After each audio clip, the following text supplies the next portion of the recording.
In September 1740, the British warship HMS Wager set sail as part of a secret naval squadron tasked with raiding Spanish colonies in the Pacific. But beset by storms, scurvy and navigational blunders, the Wager met a disastrous fate, smashed to pieces on the desolate coast of Chilean Patagonia. Stranded in one of the most inhospitable places on the planet, the 140 starving survivors fractured into warring factions torn by mutiny, murder, and madness. What followed was an epic struggle between a tyrannical captain and his rebellious crew, a life-or-death battle where the only choice was mutiny or die. This is an absolutely wild ride of a story, Em, with plot twists and cliffhangers you'd think were invented by a Hollywood screenwriter. But it's all true, meticulously pieced together from the eyewitness accounts and court records of the men who lived it. To understand how the Wager ended up in such dire straits, we have to go back to the beginning of their star-crossed mission. In 1739, simmering tensions between Britain and Spain exploded into the War of Jenkins' Ear, so named after a British merchant captain who claimed a Spanish privateer cut off his ear in the Caribbean. Yikes. Not a great way to lose an ear. To strike back at their rivals, the British hatched an audacious plan.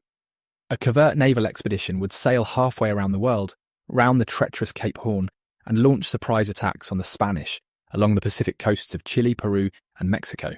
Leading this top-secret mission was the 42-year-old Commodore George Anson, a stern, tight-lipped commander described as having high notions of honor and sincerity. Second in command of Anson's flagship was David Cheap, an intense, prideful Scotsman with a volcanic temper. When one of the captains abruptly quit, Anson gave Cheap his big break, command of the expedition's supply ship, the Wager. The Wager herself was an awkward, graceless vessel, a clumsy merchant ship hastily converted for war. To crew her, the Navy had to scrape the bottom of the barrel, dragging men from jail cells and pensioners' homes. One officer grumbled that he never saw a parcel of men half so very bad that I don't know how to describe it. Not exactly a crack team. From the very start, it was a voyage cursed with misfortune. Departing England took 3 attempts and nearly a year of delays. When the ships finally escaped into the Atlantic, a devastating typhus epidemic erupted, ultimately killing over a third of Anson's 2,000 men. The surgeon on the Wager reported that nothing was more frequent than to bury 8 or 10 men from each ship every morning. Jesus, a third of the men, dead just like that. As the ghost ships pressed southward, scurvy began to ravage the crews. Their joints swelled, their gums rotted, their skin turned black. Delirious men went mad with terror, running and leaping into the sea. An officer wrote, "The men became so weak and so much reduced that we could hardly walk the deck." By the time they neared Cape Horn in March of 1741, Anson's squadron had dwindled to just 3 ships. Stalked by Spanish warships, they plunged into the storm-racked latitudes sailors called the Furious 50s. Screaming winds of 100 miles per hour, waves as tall as a 10-story building. Imagine climbing a teetering mast in that kind of hell. The Wager was battered and leaking, barely afloat. Captain Cheap drove his men mercilessly, even as they collapsed from exhaustion and disease. The ship's gunner John Bulkley pleaded with Cheap to turn back from the deadly currents driving them towards land. But Cheap, his judgment clouded by pride and raging fever, refused to disobey Anson's orders to press on at all costs. On the night of May 13th, 1741, it all came to a head. A sickening crunch shuddered through the hull. They were smashing into rocks within spitting distance of the coast. Cheap had steered them straight into a reef. The Wager was being pounded to pieces by the breakers. There was no escape. At that moment of crisis, as the men rushed to save the ship, Cheap did something almost unbelievable. He climbed onto a railing and just stepped off, plummeting through a hatch and snapping his collarbone. While his crew fought for their lives, the captain lay unconscious in his cabin, knocked out on opium by the surgeon. Unbelievable. Without Cheap, it was up to Bulkley and the other men to rescue the Wager. For hours, they struggled at the pumps, bailing frantically, until finally, as Bulkley put it, "We stuck fast between 2 great rocks. Wedged in place, the shattered ship wouldn't sink any further. The castaways had found a tiny sliver of salvation." At dawn, through the pounding rain, they glimpsed land. A narrow, wind-scoured beach, backed by impenetrable forest and glacial mountains. A more god-forsaken shore could scarcely be imagined. This forsaken speck of land would soon be branded with the name of their doomed vessel, Wager Island. Wager Island.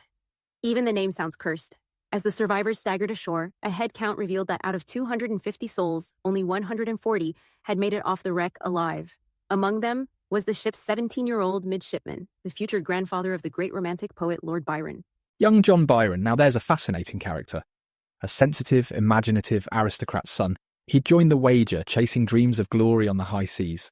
But he was about to endure an ordeal more hellish than anything he could have imagined. The island offered the barest means of survival, some scrubby trees for shelter, mussels, and limpets to scrape off the rocks. The men's hopes rested on salvaging supplies from the wreck before it vanished beneath the waves. Over the next week, they managed to recover some casks of salted meat, a few barrels of brandy, and timber to build crude huts on the beach. But there was something else in those waves that filled them with dread. The bodies of their drowned shipmates, disgorged from the wreck and washing ashore. For Byron and the other superstitious sailors, it was a terrible omen, a sign that the unburied dead would haunt them. Ooh, that's spooky. You can just feel the sense of impending doom hanging over them. And then, who should limp out of the surf but the man who'd gotten them into this mess, Captain Cheap, his shoulder a mess of shattered bone, his wits addled by pain and opium. He promptly set up camp in a dwelling that belonged to the island's native inhabitants, who'd wisely made themselves scarce. The relationship between Cheap and his men, already strained to the breaking point, now degenerated into open hostility. The captain had lost all moral authority. Half-starved and desperate, gangs of sailors began to mutiny, breaking into the supply tent and pilfering dwindling stores of food. Cheap's response was swift and merciless. He convened a drumhead court-martial and sentenced 3 men to 600 lashes each, a whipping so severe it was doled out over 3 days to keep them from dying. After the offenders were flogged into bloody, half-dead husks, Cheap had them abandoned on a barren rock, alone and without provisions. Jesus Christ, 600 lashes, that's not punishment, that's torture. You can see how that kind of brutality, heaped on top of all the suffering they'd already endured, would make the men start to question Cheap's authority as a leader. Absolutely, and the final straw was when Cheap shot and killed a young midshipman named Henry Cousins. Cousins had gotten fall-down drunk on stolen brandy and mouthed off to the captain. Cheap's response was to draw his pistol, jam it against Cousins' cheek, and blow his head off. No questions asked, no mercy given. Bulkley was outraged. In his journal he wrote that executing Cousins without a trial was an act of inhumanity in the captain, and contributed very much to his losing the affections of the people. As mutinous plots swirled through the camp, a group of sailors approached Bulkley and asked him to take command in Cheap's place. You can imagine the agonizing choice Bulkley faced at that moment. Mutiny was a hanging offense, an irreversible act that would brand him a traitor for life if it went wrong. But what was the alternative? Leaving a paranoid, trigger-happy tyrant in charge, a man who'd already proven himself willing to murder his own crew? In the end, Bulkley and the other officers came up with a kind of compromise. They drew up a document accusing Cheap of murdering Cousins and imperiling the survivors. If the captain agreed to cede some of his power and put their escape to a vote, they'd let him stay in command. If not, ... it was mutiny.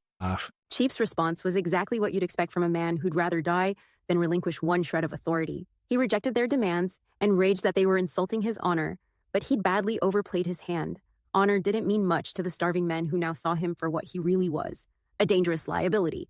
What happened next was like something out of a movie. In the dark hours before dawn, Bulkley gathered an armed gang and stormed Cheap's hut. They kicked down the door, rushed inside, and dragged the captain from his bed, screaming curses and beating him with musket butts. Cheap's few remaining allies were quickly subdued. The mutiny was complete. Damn, that's intense. With the captain overthrown, Bulkley was now the acting commander. His first order of business was to strip Cheap of all authority and throw him in a makeshift brig under 24/7 guard. There'd be no more arbitrary floggings or summary executions on Bulkley's watch. His second priority was finding a way off that miserable island. After 2 months of back-breaking labour, the men managed to cobble together a ramshackle longboat out of wreckage from the Wager. Christened the Speedwell, she was a clumsy tub of a vessel, half raft and half lifeboat, barely fit for coastal waters, let alone an ocean crossing. But she was their only hope. As the men prepared to set sail, one question loomed over all. What to do with Captain Cheap? Many wanted to abandon him to a lonely fate, marooned forever on the island he'd led them to. But Bulkley insisted on bringing Cheap to England to face trial for Cousins' murder. In the end, Cheap made the choice for them. He looked Bulkley in the eye and declared that he'd rather be shot on the spot than dragged home in chains. With that, he turned his back on the Speedwell and everything she represented, the judgment of his peers, the verdict of history, the chance to tell his side of the story. And so on October 14th, 1741, the Speedwell sailed out of Cheap's Bay with 81 souls, crammed shoulder to shoulder under her patched canvas. Bulkley charted a daring course, a 2,500-mile journey through the storm-racked Strait of Magellan, the most treacherous passage in the world. If they could make it through to the Atlantic, the prevailing winds would carry them north to safety in Brazil. It was an act of almost inconceivable bravery, setting out in a half-rotten longboat through waters that routinely crushed ships 10 times her size. And the horrors that followed were like something out of Coleridge's Ancient Mariner.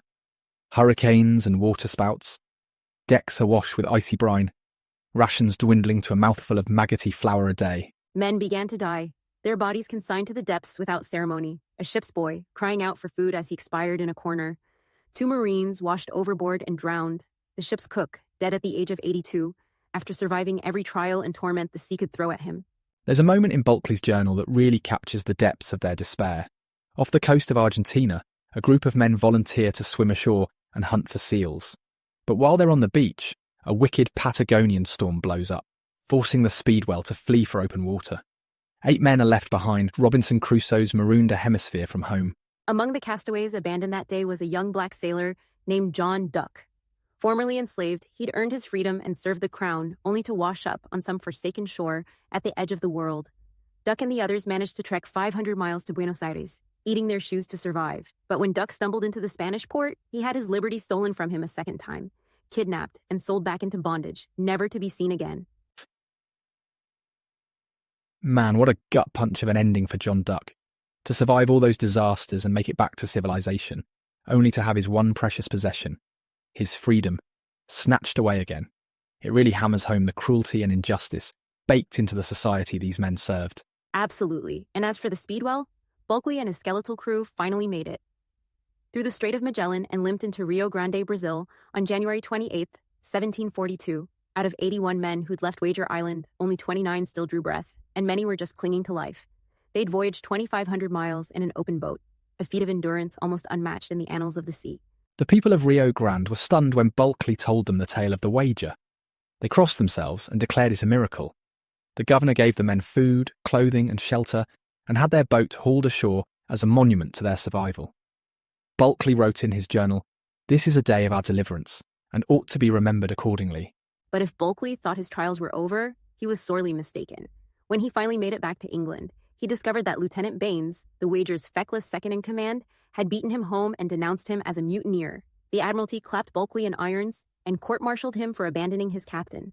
The court-martial was a farce, a hasty whitewash engineered to bury the Wager's shameful tale as quickly as possible. The judges asked Bulkley only a handful of questions about the shipwreck itself, scrupulously avoiding any mention of the mutiny or its causes. In the end, no one was punished. It was as if the whole mutiny had never happened. You can understand why the Navy wanted to memory hole the whole sordid affair. This was a story about the total collapse of a ship's command, of discipline and order breaking down in the face of hardship and injustice. It was a story that asked troubling questions about the kind of men empowered to lead and the costs of following them into disaster. In the end, Bulkley did the only thing he could to get his side of the story out. He published his journal as a book. It became a scandalous bestseller, an act of literary mutiny against the official narrative. Bulkley got the last word, but he paid a heavy price. Blackballed from the Navy, he was forced to start over in America, where he vanished into obscurity. As for Captain Cheap, he and 3 of his loyal followers, including young John Byron, were eventually rescued from Wager Island. But their return voyage was an odyssey of suffering in itself. Cast adrift in a leaky longboat, they spent 2 months battling the elements and each other as they struggled north along the Chilean coast. At one point, the Marine lieutenant tried to murder Cheap in his sleep, only to be foiled by Byron's intervention. Finally, after a journey of almost 1,000 miles, they reached the Spanish settlement of Castro, where they were promptly clapped in irons as prisoners of war. Cheap spent 3 years in Chilean captivity before being repatriated to England in a prisoner exchange. He was acquitted of any wrongdoing in the wreck of the Wager and even given command of another ship, but he never quite escaped the ghosts of his failed expedition. In the end, perhaps the most fitting postscript to the Wager story belongs to John Byron. The young midshipman survived his trial by ice and fire and went on to have an illustrious naval career, rising to the rank of vice admiral. But no matter his later achievements, he would always be known by the moniker he earned on the Wager, Foul-Weather Jack, a man who carried the curse of the storm. There's a moment in Byron's memoirs where he reflects back on the Wager and all the friends and shipmates he left buried in unmarked graves at the bottom of the world. He writes, "The remembrance of what is past and the reflection of the present times create a melancholy in my mind that I cannot shake off. I've lost most of my old friends, and with them the joys of my youth, and the future is but a gloomy prospect. Damn, that's heavy. You can feel the weight of all that trauma, all those memories. He could never quite escape. And in a way, maybe that's the real legacy of the Wager, not just a tale of survival against impossible odds, but a reminder of the scars that survival leaves, the ghosts that haunt even the most triumphant voyages. Absolutely. And it's a story that resonates across the centuries, because it's a story about flawed, fallible human beings pushed to the absolute brink. It's about how hardship can strip away the veneer of civilization and lay bare the best and worst in our nature.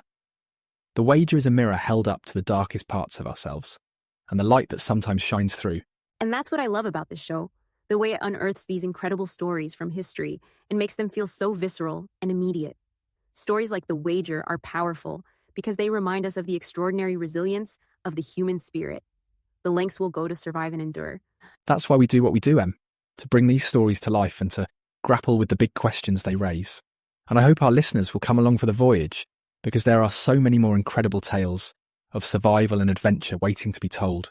Aye, aye, Captain, and we'll be here at the helm of the good ship by the victor, steering a course through the wildest chapters of human history. So batten down the hatches and brace for heavy seas, because it's going to be one hell of a ride. I couldn't have said it better myself. Thanks for listening, everybody. And until next time, this is Daniel. And Emily. Signing off.